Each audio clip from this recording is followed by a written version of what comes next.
A simple typo. That's all it took to enter one of New York's most unknown forests. Something is growling at us. Did you hear that? Not joking, you guys. It is a deep growl.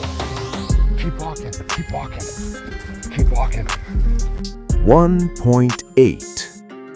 Apparently, it's just a simple number.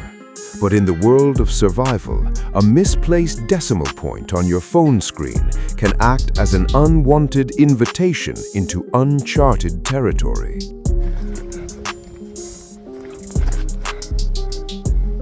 July 2023. Broken Straw State Forest in New York. A place so untouched that you can barely find any trace of it on the internet.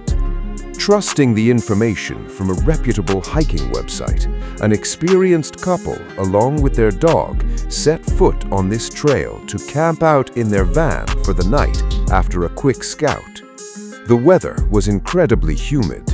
It was one of those days where the forest air puts a strange heaviness on your chest. But relying on decades of wilderness experience, they weren't worried. At least, not yet. I can't find any information. There's no reviews, no photos. They do have a trail in here, but no one's reviewed it. No one has uploaded photos or nothing, so there's no information that I can find about this place. Time passes. 30 minutes, 45 minutes, an hour. The forest gradually grows denser, and instead of ending, the trail ahead just keeps stretching out. The next bend only reveals another turn. The husband takes a look at his step counter. They've walked nearly 3 miles. That's almost double what the entire round trip was supposed to be. We're gonna take a break here, you guys. I got my pack off. I'm gonna give Gigi some water. I'm gonna consume some water. And we're gonna take a break because, man, we have been walking a while and we're not reaching no end. So we're gonna have to see where it goes. But every time I keep looking down the trail, it just keeps going and going with no end in sight. This is exactly where their age and experience come to their aid. There's a concept called the sunk cost fallacy. The human mind tends to continue a task it has already invested time or energy into, no matter the cost.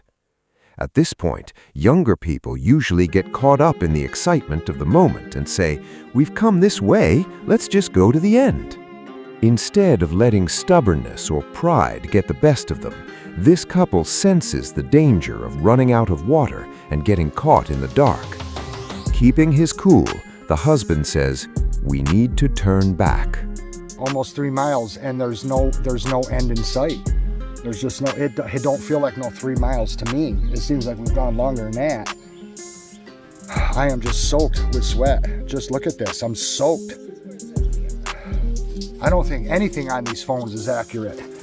But what doesn't make sense to me is that I've come across this big rotted tree that's got a sign on it that says trail that way. Well, yeah, no shit. We've been walking on the trail. They decide to return, but the forest hasn't revealed its main secret just yet. On the way back, the silence of the woods grows even heavier than before. Suddenly, in a blind spot, the bushes rustle. Shadows approach. And moments later, a local man with 3 dogs emerges from the deep vegetation. The husband asks the stranger a question, and the answer changes everything. This trail? This trail is 18 miles long in total. It cuts right through the forest and goes on for miles. 18 miles. Now they finally understand why the trail never ended. It wasn't their intuition playing tricks on them.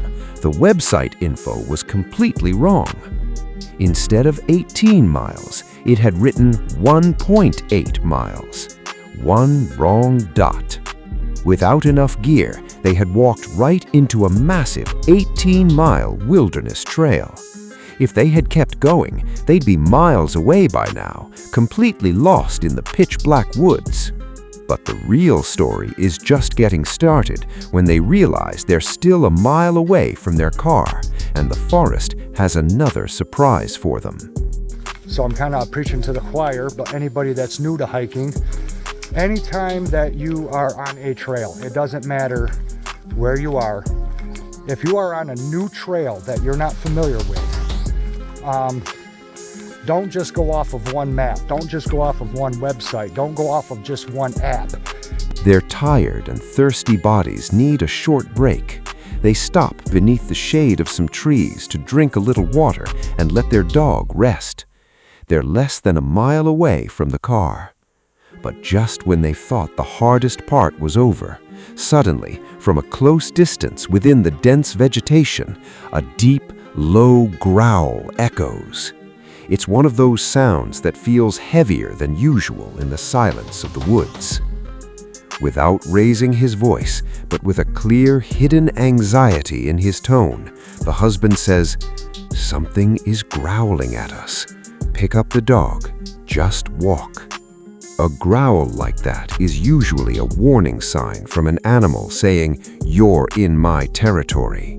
Thank God, you guys. We're at the end of the trail.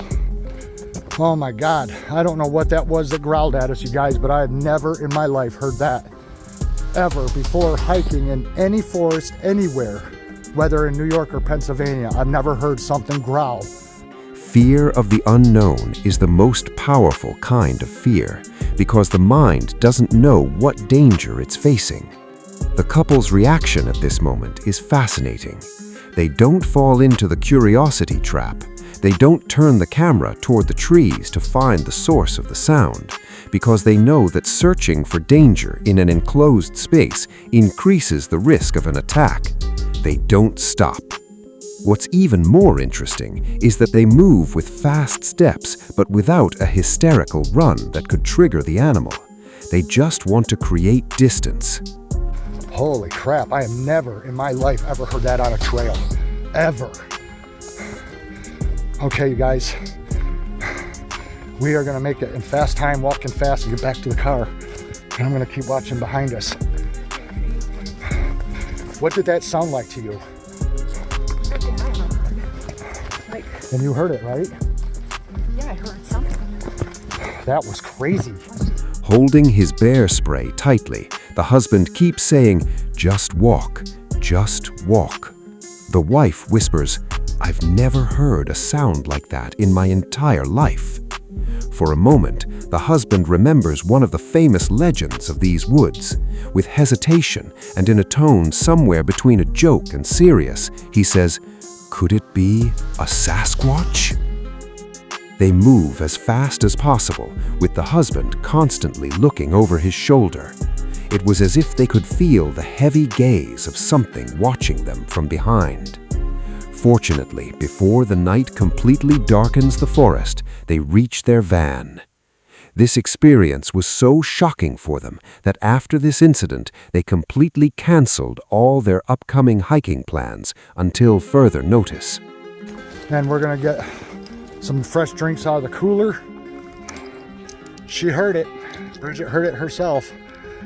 That was definitely a growl, man, and that was not a bear, you guys. I have no idea what that was. We don't have camera footage to show that creature.